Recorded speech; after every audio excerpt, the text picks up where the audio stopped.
नमस्कार। Dhirendra Pundir news point में आप सभी का एक बार फिर से स्वागत है।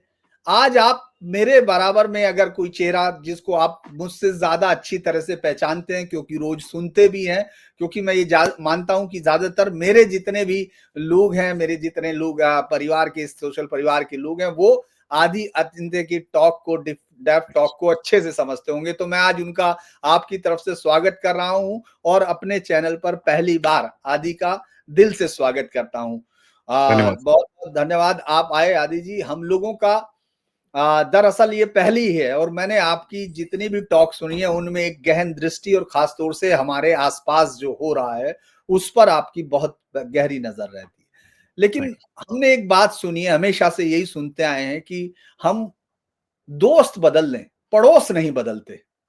वो कैसे संभव हो? तो लेकिन इस वक़्त हम अपनी राजनीति में इतने उलझे हुए हैं, हमने बिहार देख लिया, ये देख लिया, लेकिन हमारे पड़ोस में कुछ ऐसा चल रहा है, ऐसा उबल रहा है, जिसको लोग मुझे लगता है अभी समझ नहीं पा रहे हैं क्योंकि ना तो वहाँ प्रधानमंत्री ये चाहता है कि वापस लौटे असीम मुनीर और वहाँ असीम मुनीर नहीं चाहता है कि इमरान खान वापस लौटे और इमरान खान नहीं चाहते हैं या उनके समर्थक कि इन दोनों में से कोई दिखाई दे। तो ये आखिर इसको कैसे आप इस पज़ल को कैसे समझ रहे हैं? ये हमारे हक में है, हमारे खिलाफ है? जी, आदि जी। सर, हक में खिलाफ तो टाइम ही बताएगा बट पाकिस्तान में जितनी अंदरूनी प्रॉब्लम रहेंगी वो तो खिलाफ हमारे हक में ही रहेंगी, उसके अंदर कोई प्रॉब्लम नहीं है। एंड मेरे हिसाब से तो हमको तेल जितना डाल सकते हैं उसके अंदर डालना चाहिए, हमको बिल्कुल भी शर्म नहीं करनी चाहिए। देखिए सर, सबसे बड़ी चीज़ क्या है, इसके अंदर 2-3 चीज़ हमको समझनी पड़ेगी कि ये जो पंगे हो रहे हैं, ये आसिम मुनीर को पाकिस्तान में सबसे पावरफुल आदमी बनाने के लिए हो रहे हैं कि भई किस तरह से वो एक पूरे जितना भी चीज़ें हैं गवर्नेंस की और जितनी भी चीज़ें हैं आर्मी की वो किस तरह से पकड़ सके अपने आप को। अब इसके अंदर दो सबसे बड़ी चीज़ ये है कि इन्होंने वो अमेंडमेंट साइन कर लिया 27th अमेंडमेंट। उसके वो साइन करने के बाद प्राइम मिनिस्टर को उसके अंदर एक हस्ताक्षर करने करने होते हैं। कई लोग ये बोलते हैं, कई लोग बोलते हैं कि एक उनका सेक्रेटरी है जो हस्ताक्षर करेगा और वो इम्प्लीमेंट हो जाएगा। मतलब वो लागू हो जाएगा। अभी चक्कर क्या है कि वो जो एक नोटिफ़िकेशन है, जिससे आसिम मुनीर अपने आप को एक बहुत ताकतवर इंसान बनाएगा, वो अभी तक साइन नहीं हुआ है। और जैसे ही ये चल रहा है, तो इसकी वजह से कन्फ्यूज़न है। अब देखिए सर, पाकिस्तान में हमेशा से एक तरकीब रही है, जब जो सिविलियन एस्टेब्लिशमेंट रहती है, वो हमेशा मिलिट्री एस्टेब्लिशमेंट से झगड़ती है, क्योंकि उसको अपनी जगह बनानी है पाकिस्तान में। एंड ये सिलसिला पाकिस्तान के शुरू से चलता आ रहा है, तो इसके अंदर कोई नई चीज़ नहीं है। अब यहाँ पर देखें प्लेयर कौन-कौन है, खिलाड़ी कौन-कौन है सर। एक तो है आसिम मुनीर। आसिम मुनीर अपने आप को उसने आर्मी में सबसे स्ट्रॉन्ग बना के रखा है और ऑपरेशन सिंदूर के बाद उसने अपने आप को फील्ड मार्शल का रैंक दे दिया।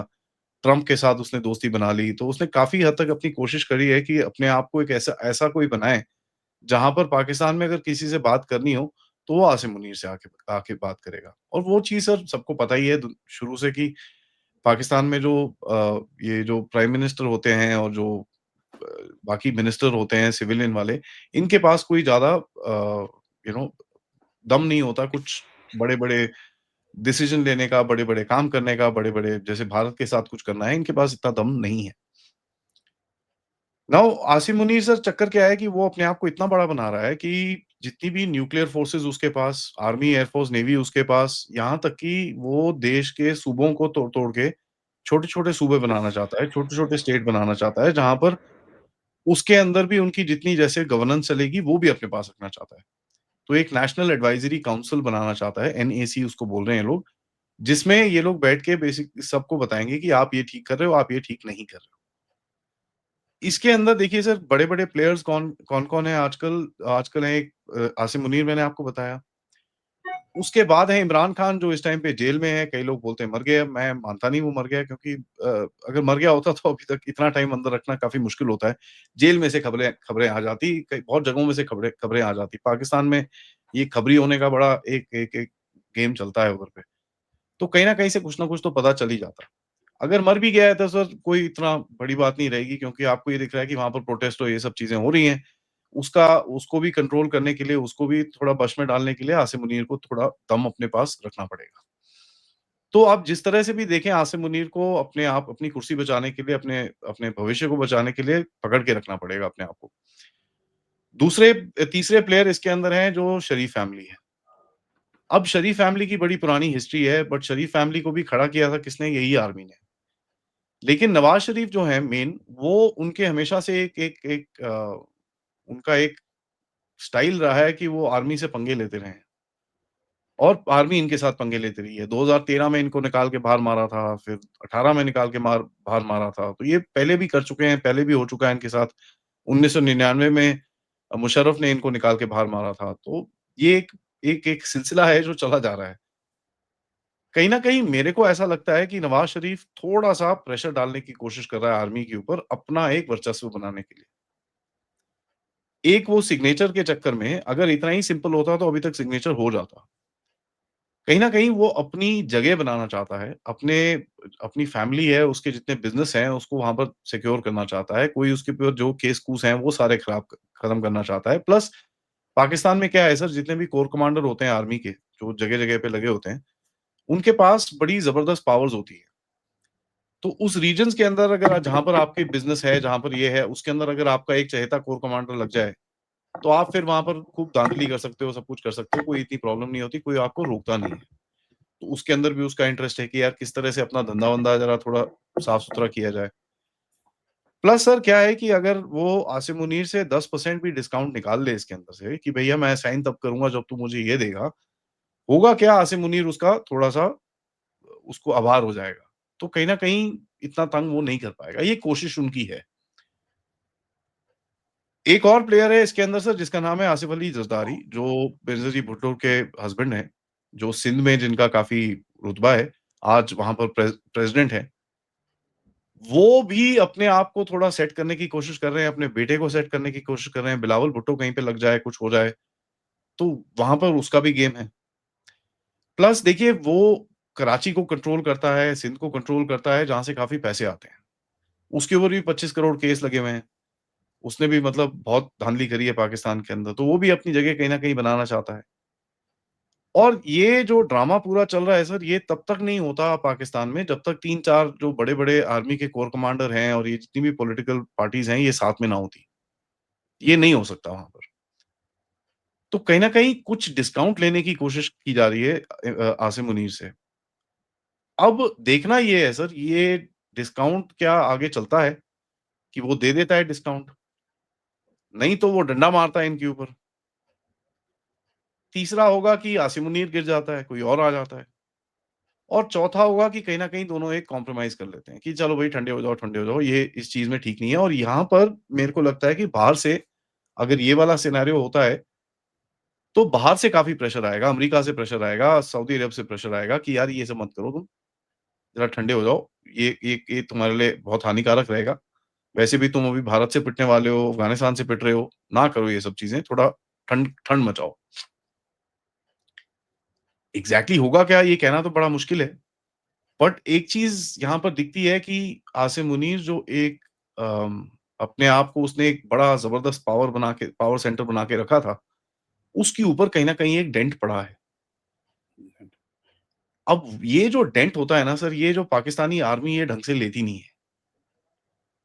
तो कहीं न कहीं डेंट मारने वाला जो होता है ना सर, उसके ऊपर नज़र आनी शुरू हो जाती है। तो अभी चाहे वो मान जाए, आगे जाके इनकी फिर से वो लाइन सीधी करेगा वो और ये चीज़ हमको लिखत में ले लेनी चाहिए। तो मोटा-मोटी ये है सर कन्फ्यूज़न है, बढ़िया है हमारे लिए तो इससे इससे बढ़िया कोई चीज़ हो नहीं सकती क्योंकि आपका दुश्मन जब गलती कर रहा हो तो उसको बोलते हैं ना कि कभी भी डिस्टर्ब नहीं करना चाहिए। बैठे रहने दो, करते रहो उसको गलती। देख के पॉपकॉर्न, भेलपूरी जो आपको पसंद आता है खाइए अपना मौज करिए सर।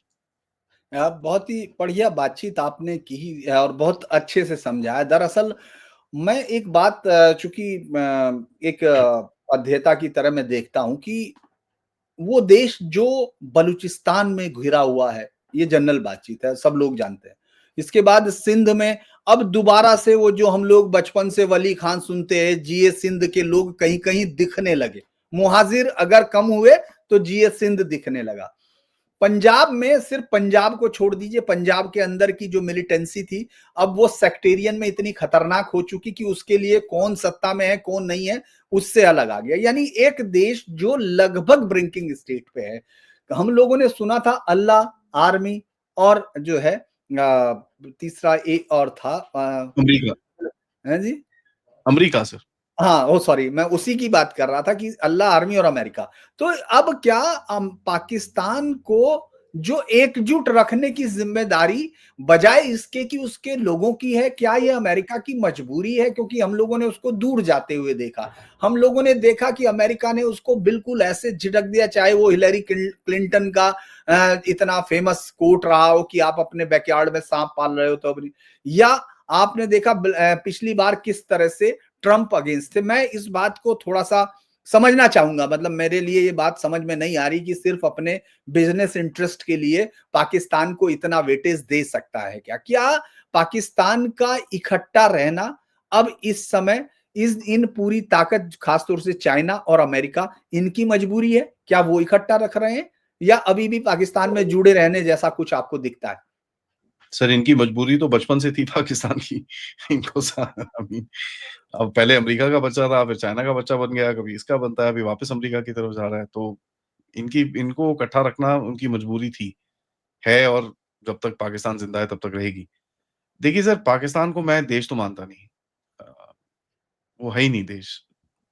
ये आप बोल सकते हैं हाँ जी, वो एक कंट्री है, उसके पास आर्मी है, ये है, वो है। बट देखिए सर, ये एक ऐसा देश है जहाँ पर 5 में से जो कॉल्ड आज़ाद कश्मीर इनका जो बड़ा बोलते हैं, 5 में से 3 सूबों के अंदर आपके ओपनली लोग बोल रहे हैं कि हमको आपके साथ रहना नहीं है। सो 5 में से 3 तो आपके चले गए। एक पंजाब बचा और एक ये सो कॉल्ड आज़ाद कश्मीर बचा जहाँ पर हम बोलते हैं भैया हम ले लेंगे वापस। तो है क्या सर इसकी इनके पास?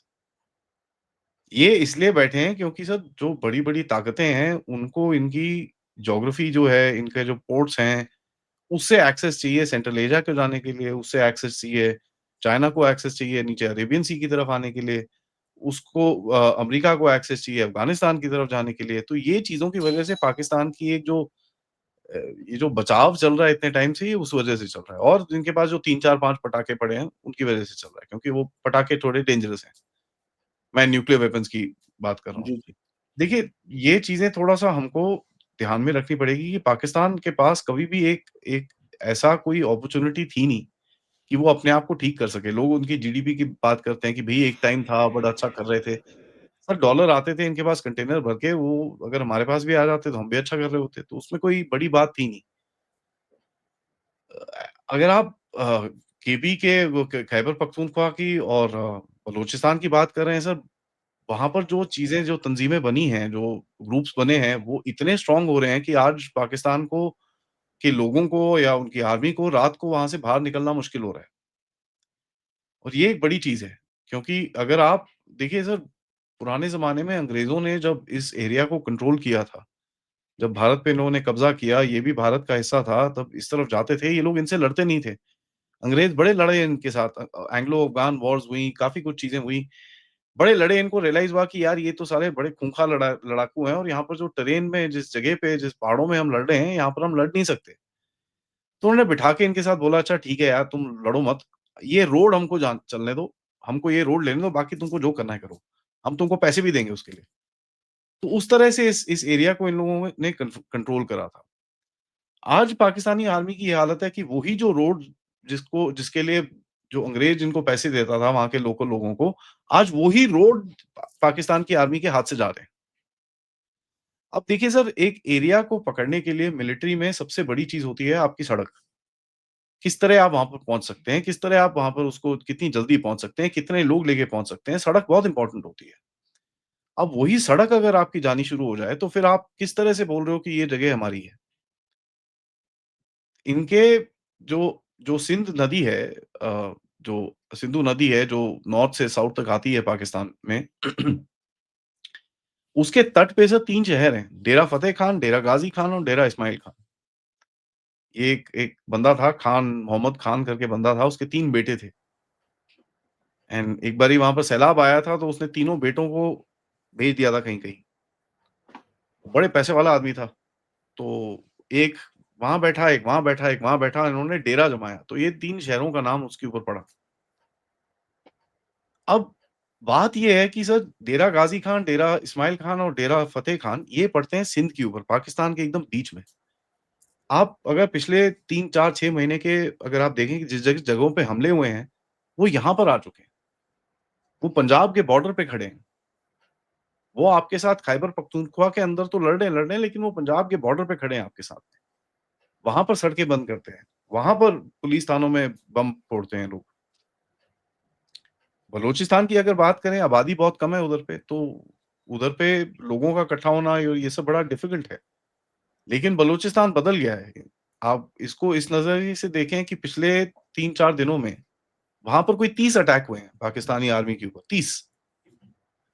नाउ एक छोटा-सा ग्रुप है जिसकी पॉपुलेशन भी कम है, इतना बड़ा एरिया है सर, बलूचिस्तान का इतना खुला एरिया है, इतना सुनसान एरिया है, पथरीला एरिया है, जहाँ पेड़-पत्ते नहीं है, जहाँ पानी नहीं है, जहाँ बहुत बुरे हाल है बलूचिस्तान के।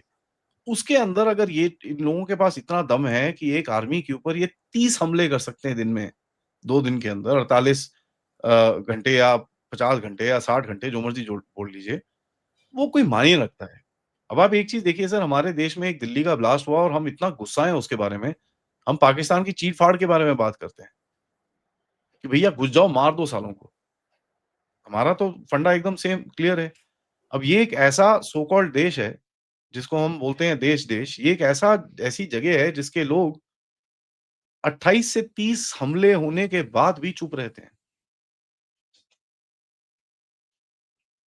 जो वहाँ पर आर्मी मर रही है वो तो पंजाबी है ना सर, पंजाबी है, पश्तून है, पंजाब का है वो तो ज़्यादातर। तो अब आप देख लीजिए सर, अपने बंदे तुम्हारे मर रहे हैं, तुम्हारी गवर्नमेंट आके खुद बोल रही है कि भैया पिछले साल में हमारे कोई 1100 बंदे गए, हमारे 4000 लोग यहाँ चले गए, ये हो गया जी, वो हो गया जी। और वहाँ पर कोई भी ऐसा नहीं है। यहाँ पर हमारे सर एक-एक की आत्मा को शांति मिले, 13 लोगों की डेथ हुई है। 26 लोग पहलगाम में गए थे सर, और हम पाकिस्तान के ऊपर हाथ धो के चढ़ गए ऊपर। तो वैल्यू ऑफ लाइफ जो है ना सर, एक ज़िंदगी की कीमत कितनी है वो आपको दिख रही है यहाँ पर। क्योंकि जो सरबराह हैं, जो ओनर्स हैं पाकिस्तान के, वो आपको शुरू से ही देखा होगा, 26-27 जो फैमिलीज़ थी, वो पाकिस्तान को उन्होंने पूरी तरह से खरीद रखा था। लोगों के पास बिल्कुल। वहाँ पर सर ज़मीनें स्क्वायर फीट, स्क्वायर मीटर में नहीं हाँ, होती, वहाँ पर स्क्वायर किलोमीटर में ज़मीन होती है। तो ये एक एक एक वैसे ही चीज़ था, अंग्रेज़ चले गए सर, अंग्रेज़ों ने किया क्या, जाने से पहले इनके ही बंदों को इनका राजा बना दिया और नीचे गुलाम बने हुए हैं। तो ये जो चल रहा है सर, ये कोई इसमें डाउट नहीं होना चाहिए और ये चीज़ें टूटेंगी। देश टूटने में थोड़े टाइम लगते हैं, जिसके पास एक आर्मी हो और जियोपॉलिटिकल सपोर्ट हो, ये सब चीज़ें हो, थोड़ा टाइम और लगता है, बट ये होना है, इसमें कोई डाउट नहीं है। अच्छा, आप जो ये देख रहे हैं, लेकिन कई चीजें हमको ऐसा लगता है जिसको हम अभी समझने में, मतलब कई बार मुझे लगता है कि हम लोग उस आइडिया को पता नहीं किस तरह से लेते हैं। जैसे बांग्लादेश, बांग्लादेश में अब पाकिस्तानी फौज को वापस एक मरीचिका दिखने लगी, जैसे डेप्थ दिख रही थी उनको डीप, हमारी स्ट्रेटेजिकल डेप्थ हमको अफगानिस्तान ले जाएगी। फिर चाय भी पीने गए थे, बहुत ही बेहतरीन चाय पार्टी हुई जिसका नतीजा आज तक वो भुगत रहे हैं।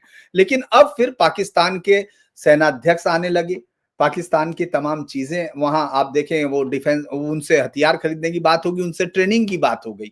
जिस तो क्या ये जो मेंटलिटी पाकिस्तान की है, क्योंकि पाकिस्तान को कहा जाता है कि वो कोई कंट्री तो है नहीं, वो तो एक दिमाग है, एक आइडिया है, जिसको कभी उसका कहता है रियासत तैयबा है, कभी वो कुछ और बोलता है। 1976 से उसका एक सपना है कि वो इस्लामिक वर्ल्ड का सोर्ड बन जाए। लेकिन आपको लगता है कि जो पाकिस्तान जो वहां मर रहा था, पाकिस्तान के अंदर मर रहा है, वो पाकिस्तान बांग्लादेश में घुसता हुआ दिख रहा है आपको? बिल्कुल सर, क्योंकि देखिए 2-3 चीज़ें हैं इसके अंदर, आपको इसमें भी थोड़ा बैकग्राउंड में जाएँगे। जो आवाज़ उठी थी पाकिस्तान की, वो बंगाल के इस पार्ट से ही उठी थी, जो आज 19 बांग्लादेश में है। तो इसमें कोई हमको सरप्राइज़ नहीं होना चाहिए कि ये वापस होगा।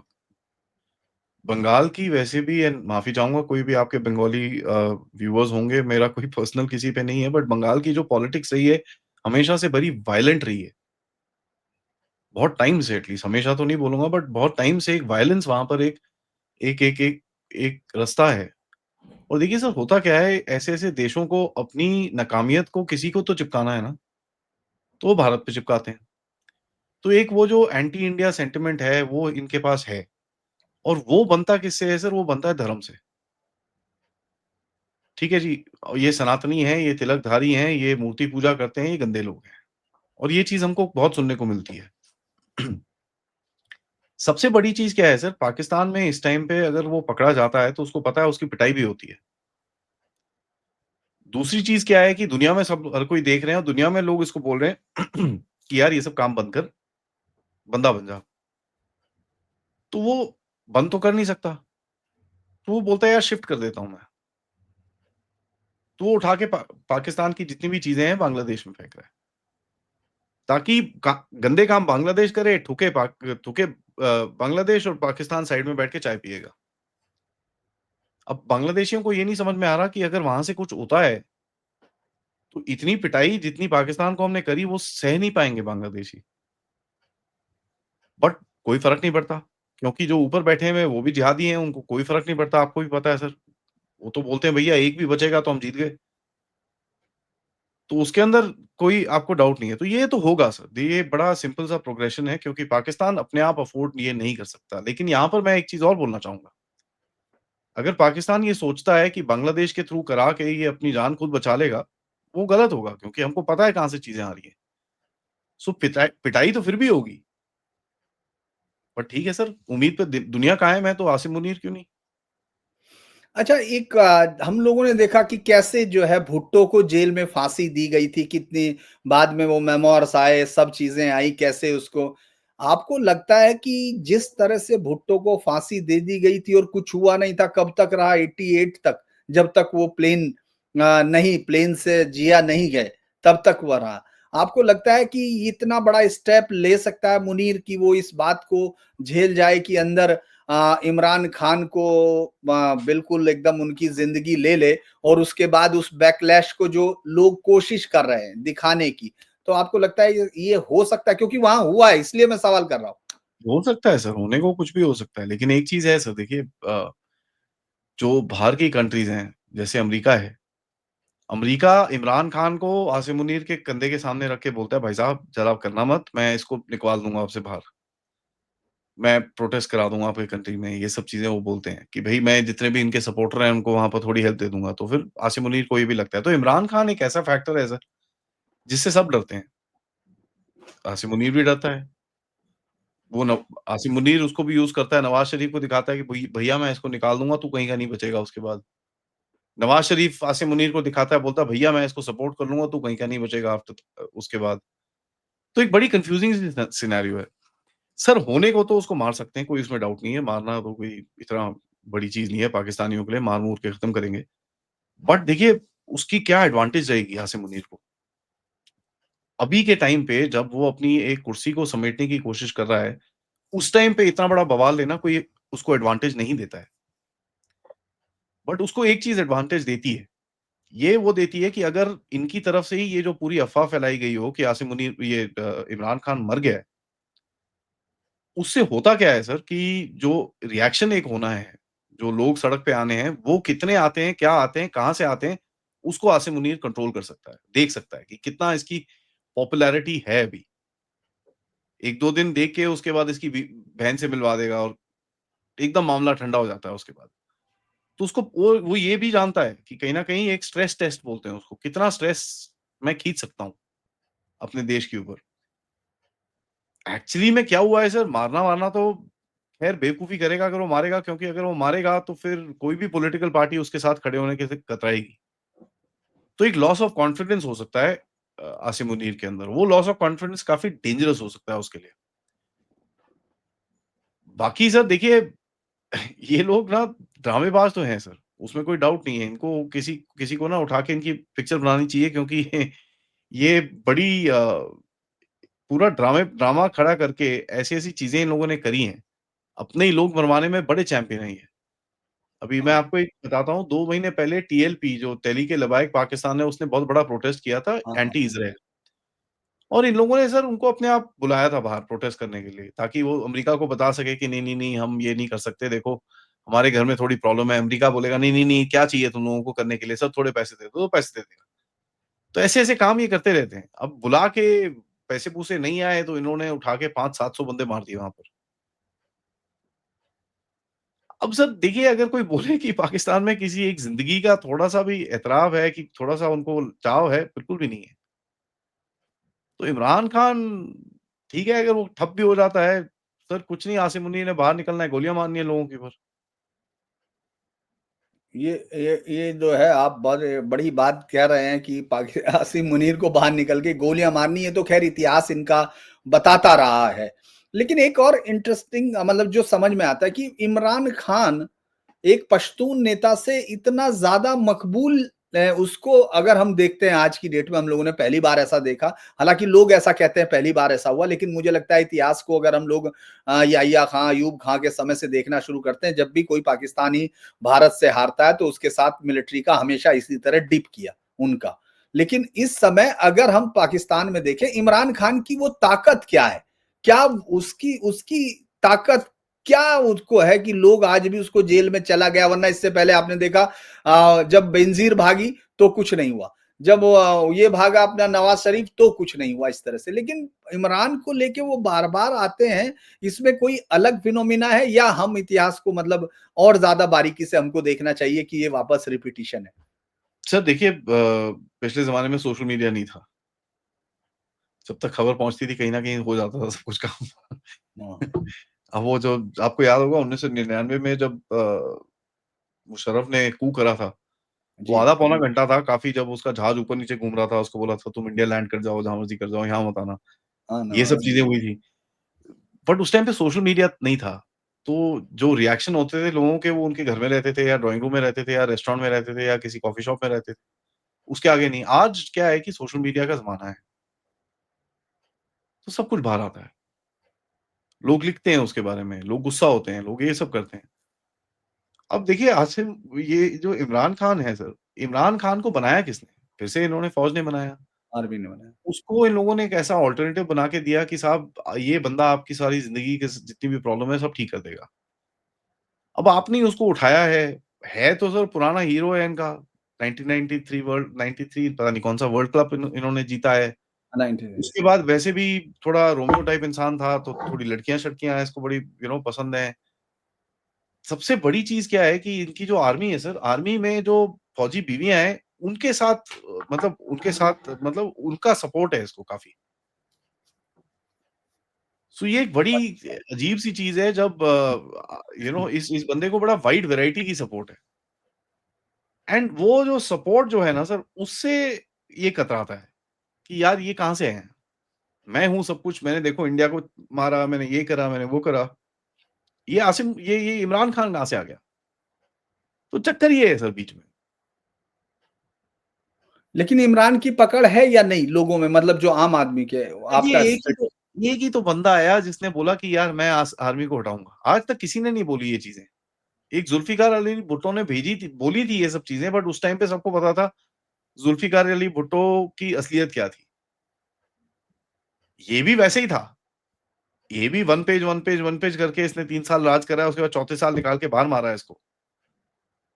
पर देखिए इसके अंदर एक एक चीज़ तो लोगों को अभी समझ में आई है कि बाकी जितने भी इनके हुक्मरान रहे हैं, वो सब भाग गए थे। 4-6 महीने में उठ के बोलते भैया हम जा रहे हैं यहाँ से, हमको छोड़ दो। ये इमरान खान को बोल-बोल के थक गए हैं, भैया तू चले जा यहाँ से, कहता नहीं मैं नहीं जा रहा। तो वो एक बड़ी चीज़ है जहाँ पर लोग इसको बोलते हैं देखो यार अभी 2 साल हो गए हैं, ये अंदर है, दम तो है बंदे में। तो उस वजह से थोड़ा-सा ये है। और दूसरा क्या है सर, इनकी ये जो शरीफ भुट्टो की फैमिली है, कभी शरीफ आता है, फिर भुट्टो आता है, फिर शरीफ आता है, फिर भुट्टो आता है, फिर शरीफ आता है, फिर भुट्टो आता है, फिर शरीफ। अबे कितना टाइम वही करते रहो। हमारे देश में भी यही है ना, लोग बोर हो गए थे उससे, कि यार नहीं यार ये नहीं चाहिए हमको, बाकी सब ठीक है। तो उस वजह से एक भी इमरान खान की पॉपुलैरिटी बढ़ी बहुत सारी, क्योंकि वो डंके की चोट पे चीज़ें बोलता था। अब वही है सर, पाकिस्तान में प्राइम मिनिस्टर जिस दिन सोचता है वो एक्चुअल प्राइम मिनिस्टर है, फिर वो उसका टाइम अप हो जाता है वहीं पर ही। एक आखिरी सवाल के साथ हम ये खत्म करेंगे कि बहुत समय तक भारत में ये मैंने तमाम जो भी इस्टेब्लिशमेंट है वो एक बात पर थ्योरी रखता था कि पाकिस्तान स्टेबल पाकिस्तान भारत के हक में है। ये सर हमेशा से बहुत मतलब, और मोमबत्ती वाला जो गैंग जाता था जिसमें वहां से आए हुए लोग भी बहुत थे, मैं ऐसा नहीं कहता कि वो हाँ, पाकिस्तान हाँ, से बहुत आए थे सारे लोग। ज्यादातर लोग, और वही लोग उस पाकिस्तान के लिए यहाँ से मोमबत्तियां लेके जाते रहे, उधर से गोलियां आती रही, बाकी सबके लिए, उनके लिए नहीं आई, क्योंकि उनके लिए आते तो फिर दोबारा वो नहीं जाते मोमबत्ती लेके। लेकिन आपको अब ये लगता है कि जो ये समय हो रहा है उसमें भारत का भी अपना कोई रोल हो सकता है? भारत अब इस बात की, जो अब हमारा नेटवर्क है, जो हमारे लोग हैं, वो अब ये जानते हैं कि दुश्मन, चाणक्य तो यही कहता था कि जब तक दुश्मन अशांत रहेगा हम शांत रहेंगे। लेकिन बीच में हम लोग भूल गए थे, तो हम अब उस फॉलो कर रहे या नहीं कर रहे? भूल नहीं गए थे सर, वो एक ऐसी पोज़ीशन थी जहाँ पर आपके पास इतना दम था नहीं कि आप कुछ कर सकते थे। तो वो भी आप लेके चिपके हुए थे कि हाँ जी, अमन की आशा। और ये अमन की आशा सर एक ऐसी चीज़ है जिसको आपके सामने एक ही रास्ता बताया गया कि भैया इसी से कुछ हो सकता है, इसके अलावा कुछ नहीं हो सकता। तो जब मोदी जी ने आके इनसे बात करना बंद करा, लो बड़े लोगों ने क्रिटिसाइज़ करा कि ऐसे थोड़ी होता है, सबसे बात करनी पड़ती है ये वो। मैंने उस टाइम पे भी बोला था कि यार देखो, सबसे बात करनी पड़ती है, बढ़िया है, मेरे को किसी किसी मर्ज़ी के सामने खड़ा कर दो, लेकिन पूरी दुनिया में पाकिस्तानी के सामने मैं खड़ा नहीं होऊँगा। मैं ना इनसे बात करूँगा, ना इनके चैनल पे जाऊँगा, ना इधर ना उधर, मैं बिल्कुल भी नहीं करने वाला ये सब। क्योंकि देखिए, एक ऐसी बला है ये कि इसको अपना भला तो दूर छोड़ दीजिए सर, आई मीन दूसरे का भला तो छोड़ दीजिए, अपना भला की नहीं पता कि किस तरफ जा रहा है, क्या कर रहा है। इतनी मरी हुई इनकी कौम है कि एक बंदा आता है, और अभी भी देखिए आप वहाँ पर कई लोग हैं जो बोलते हैं एक बंदा आएगा जो पाकिस्तान को अपनी गरीबी से बाहर अबे यार तुमने क्या करा है? अल्लाह का बंदा चाहिए, कोई आएगा वो हमको ठीक करेगा, नहीं तो हम ठीक नहीं होंगे। ये तो उनका अपना अपना अपने अपने बारे में ये लोग खुद बोलते हैं। तो क्या एक्सपेक्ट कर सकते हैं ऐसे लोगों के साथ? जो ज़िंदगी में हारे हों, जो जिनके पास कुछ हो ना आगे। तो ये जो छोटी-मोटी चीज़ें होती हैं, इससे थोड़ा-सा वहाँ पर एक्साइटमेंट हो जाती है, तो लोग थोड़ा खुश हो जाते हैं। बाकी कुछ नहीं है सर ये। बाकी कहीं पे तो भी मेरे को कोई ऐसी चीज़ नहीं दिखती कि इन लोगों के पास कहीं फ्यूचर प्लान है, कोई स्ट्रक्चर है, कोई इकोनॉमिक पॉलिसी है, कोई कुछ है। वो ट्रक की लाल बत्ती के पीछे लगा देते हैं लोगों को। वो देखो, देखो, देखो लाल बत्ती है, लाल बत्ती है, लाल बत्ती है। लोग भी चल पड़ते हैं उसके उसके पीछे-पीछे। तो देखिए सर, और आखिर में मैं यही बोलूँगा, देखिए पाकिस्तान को कभी भी स्टेबल, अनस्टेबल या रिच और पुअर ये होने की ज़रूरत नहीं है आपके साथ तंग करने के लिए। इस चीज़ के लिए पैसे इकोनॉमी से नहीं आते सर। इस चीज़ के पैसे आते हैं ह्यूमन ट्रैफिकिंग से, ड्रग से, और ज़्यादातर वो पैसे हमारे देश में ही इकट्ठे होते हैं पाकिस्तान के लिए। ये बात सही है। तो मज़ाक तो ठीक है सर, बढ़िया है, बट हमको थोड़ा आँखें खोलनी है कि हमारे अंदर जो इस फ़ितरत के लोग हैं, उनको उनको हमको थोड़ा, आई मीन हमको देखना पड़ेगा हम कहाँ जा रहे हैं। तो ये चीज़ है सर, बाकी तो देखिए सर ऐसा है, ये लोग थोड़े इनकी आत्माएँ थोड़ी परेशान हैं। तो ये कितना टाइम तक इस तरह से अपने आप को ये पकड़ पाएँगे, अपने आप से ये चीज़ें कर पाएँगे जहाँ पर ये ब अपनी पब्लिक को बेवकूफ़ बना लें। अब बेवकूफ़ों को क्या बेवकूफ़ बनाना, वो तो अलग ही चीज़ है, बट अगर आप देखें कितने टाइम तक ये चीज़ कर पाएँगे लोग, उसका कोई भरोसा नहीं है सर। अब ये कब जाके इधर पे गिरेगा, किसको क्या पता? बट मेरे को कभी दिखता नहीं है कि इन लोगों के पास इतना इतना दिमाग है भी कि ये अपने आप को ये पकड़ सकें। अब आप देखिए सर, झूठ के बहाने पे इन लोगों ने पूरी ऑपरेशन सिंदूर करा, जी। इतनी मार खाई, इनमें से एक नहीं है जो बोलता है यार हमारे घर में भी तो गिरे हैं इतने सारे आके भाई, उसका क्या? एक इतना इम्नेशिया किसी भी कौम में मैंने नहीं देखा होगा, जो रोज देख रही है दुनिया में किस तरह पिटे हैं, फिर भी ये कह रही है हम जीत गए। सोशल मीडिया पे दिखता है वो। आप सोशल मीडिया पे बहुत हंसते होंगे, मुझे लगता है आप आदि उनका देख के, पाकिस्तानी सोशल मीडिया देखकर। सबसे ज्यादा हिंदुस्तान में उसी से मनोरंजन आजकल हो रहा है। हाँ चलिए सर, ऐसी है। ठीक है, यदि आप हमारे साथ जुड़े, मैं इस बात के लिए आपका एक बार फिर से धन्यवाद देता हूँ, अपने दर्शकों की ओर से भी। और पाकिस्तान को लेकर दरअसल अब एक बात है कि आइडिया बदल गया हिंदुस्तान का, अब हिंदुस्तान उसकी परवाह नहीं करता है, क्योंकि हम हमारी नज़र में अब वो इस तरह का नहीं है। लेकिन फिर भी होता क्या है, जब टूटा हुआ कोई टुकड़ा होता है, तो जहाँ से टूटा होता है, वहाँ कसक ज़रूर दिखती है। हम लोग चाहते हैं कि उन लोगों का, जो वहाँ बदमाश लोग हैं, उनका अच्छे से इलाज हो, और अब हम पूरी तरह याद रखते हैं कि चाणक्य सही थे और हम उस पर चलते रहेंगे। आप जुड़े, आदि आपका बहुत-बहुत धन्यवाद। शुक्रिया। नमस्कार सर, थैंक यू।